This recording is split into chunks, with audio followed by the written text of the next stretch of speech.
Happy tax day. I did take care of my taxes.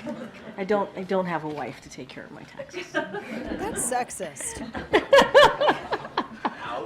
Marie Jean-Pierre saying that she doesn't have a wife to take care of her taxes. Like that's, what wives do is they just take care of the taxes. That's all they, I mean, we hire somebody, lady. I don't know if we hire a firm to take care of our taxes. Thank you. I'm sorry. The government theft. That's what it is. It's yesterday was National Government Theft Day, AKA the Day of Rage. And so what better way to celebrate our National Day of Rage than bringing on our friend Grover Norquist, who's the president of Americans for Rage Reform, tax reform.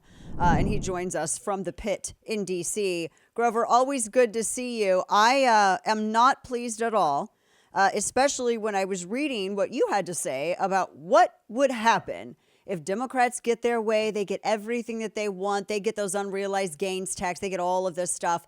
And what that means for our economy and what to expect after if they get their way. I was depressed, frankly. Tell us about it. Make us all sad. This year hurt. But as you point out, a year from now, look, in the movies and in the cartoon books, the evil, sinister, evil person writes out his plans to take over the world, and then you see them and you can stop them. And Biden has written down his plans for you and your family and any investments you have or property you own or business you might be involved in. And he's made it very clear what he's going to do to you if he gets a House and a Senate and the presidency next year by one vote margin. That's all he needs, okay? He's going to raise taxes on small businesses. He's going to raise taxes on individuals. He's going to raise taxes on energy, another $47 billion on top of everything else. On the capital gains tax, he's going to take it to 44.6%. That is on page 80, footnote 19. And what he says, it's 44.6% plus your state tax. So if you're in California, 60%. You and your spouse, you build a small 60%. Business, you spend decades, 2, 3, 4 decades building it, you sell it, that's your retirement, that's the amount of money you're going to live on. No. Federal government's going to take almost half of it. New York and New Jersey and California, they'll take more than half of it. That's his capital gains tax. Oh, by the way, China steals 20%. Biden, 44.6. You want to compete in a world where investors say, let's say, should I build a steel mill in China? They steal 20%. Or in Biden's America, they steal 44.6%. And in California, 60%. How about that? Where does investment go? Where do jobs go if Biden does that? The corporate income tax, same thing. China's at 25.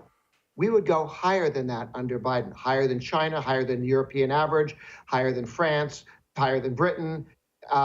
Again, where do you invest? Where do jobs get created when Biden is taxing every business in America higher than China does? This is not just bad for the economy, it is bad for your job, your raises, your ability to move forward. And then he's got a couple things he sort of hints at. I mean, he talks about them all the time, but he didn't put them down in the evil scientist plan for next year. And that is a carbon tax, meaning a tax on breathing and other things, carbon dioxide, but an energy tax, real energy tax on all energy that actually produces energy, as Europe does. He also makes it clear, and he said this before, that he wants to put a floor under American taxation so that we can never be taxed less than the people in Europe. And by the way, Brussels and Paris will have a veto on whether we could take our business taxes down so that we could compete. Biden wants us to compete on low wages against China, not low taxes. He wants higher taxes than China, not less regulation. He wants higher regulations than China. We will compete on lower wages with China and lower wages than with Europe. That is not what a successful country or an independent. Britain used to tell us what kind of taxes to have. We started shooting at them and they left, okay? He's inviting Europe back in to tell us what our tax rate should be. That's a great point. We're talking with Grover Norquist. This is, I mean, the fact that China would actually outpace us, that they beat us in terms of these lower corporate is craziness. And this, I mean, you're just driving jobs overseas at a time when we're trying to be as self-sustaining as possible due to instability elsewhere around the world. I mean, I don't see how this would play with the Rust Belt, particularly. I don't see this playing well with them at all. Well, the Rust Belt is the Rust Belt because we used to live under corporate taxes under Obama and so on at 35%, much higher than China, much higher than Europe.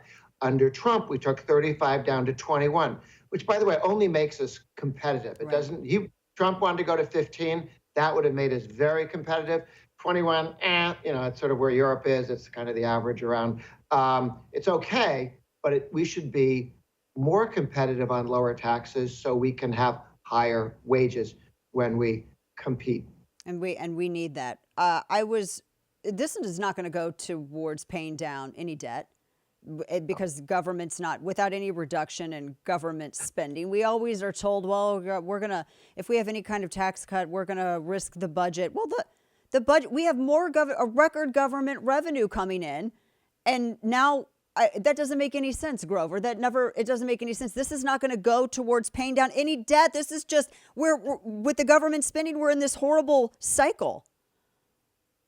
Democrats raise taxes in order to spend the money. They don't raise taxes to pay down the debt. Ever. They raise taxes so they can spend it. And then they not only spend it, but then they go, we talked them into a tax increase last year. So let's spend more on the basis that we know we could talk them into a tax increase. So we'll get another tax increase next year. So every time there's been one of these bargains, when they cheated Reagan, when they cheated Bush, when they tried to cheat us under Obama, but we stopped them, each time they wanted not real spending cuts, just tax increases and no spending cuts at the end of the day.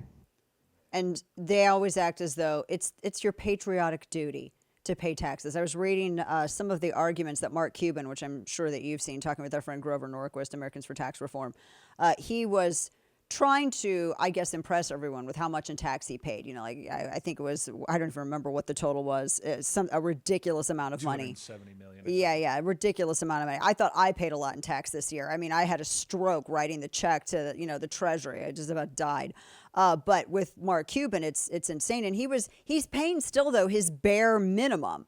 And it's not paying down, as people were pointing out. This is not paying down anything. This is a mandatory payment at risk of penalty, at risk of imprisonment.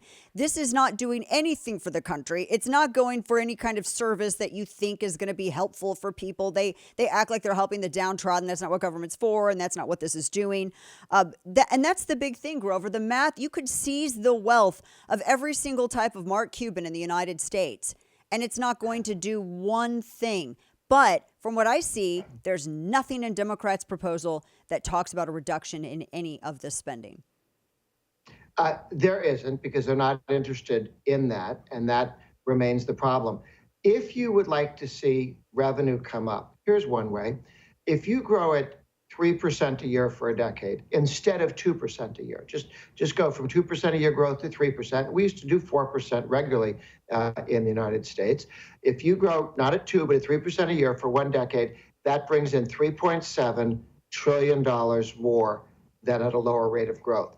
The best way to bring in revenue is to have more growth, deregulation, get those permits out now, make things move quicker when the government, so you don't stop pipelines and other things, and take key tax rates down, like the corporate income tax as well as the capital gains tax, that really get in the way of growth. We can grow our way away from the debt. We had 120% of GDP in debt at the end of World War II. We didn't run big surpluses. We grew faster than the debt, and it went down to about 20 or 30%. We need to grow away from the debt, not try and feed it. Democrats used to have that position. I mean, I remember in history learning about Kennedy talking on economic policy, and he sounds like a Republican would sound today. John F. Kennedy's tax cut was taken from the Coolidge model of taking marginal tax rates down across the board, giving us strong growth, the roaring 20s, the 60s. And then Reagan's 80s. Gee whiz, every time we have marginal tax rate reductions, the whole decade looks good. I love it. And then when Hoover gets in and raises taxes, not so good. When Nixon gets in and raises taxes, not so good. And when Carter gets in and raises taxes, not so good. So we've kind of seen this play out in history in our lifetimes again and again and again. Lower rates to have growth, less regulation to have growth. Growth makes us grow faster than the deficit, and the same size deficit gets smaller and smaller in the rear view mirror. Growth is what we need to be doing, and raising taxes kills growth. It does, absolutely. Talking with our friend Grover Norquist. Last thing, we tax day is one day, and we also, though, we have to suffer the indignity of endless taxes every single other day as well, with no relief in that. And there was a very interesting thing from John Stossel. How about the income tax is less than half of what most of us pay the government, and it's really taxation every other day aside from income tax that's also really just killing the American consumer and our savings. Property taxes, sales taxes, excise taxes, death taxes. Death taxes. If you're stupid enough to die, they can take up to half. Our friend, I did leave out on the parade of horribles. Biden has another one that he's put out there. He wants a second death tax on top of the one we already have. And that is getting rid of the step up in basis. Because right now, when he inflates the value of what you pass on to your children, you can step that up so that you don't pay taxes on all that inflation. He wants to make sure you pay taxes on all the inflation during your lifetime as if that was a value, and take that away from your children. So the tax on Biden's inflation, in order to make your children have less that you can pass on to them, is an important part of his new plan to have more taxes. This is why this is all the stuff that's at stake in November. I mean, oh my goodness.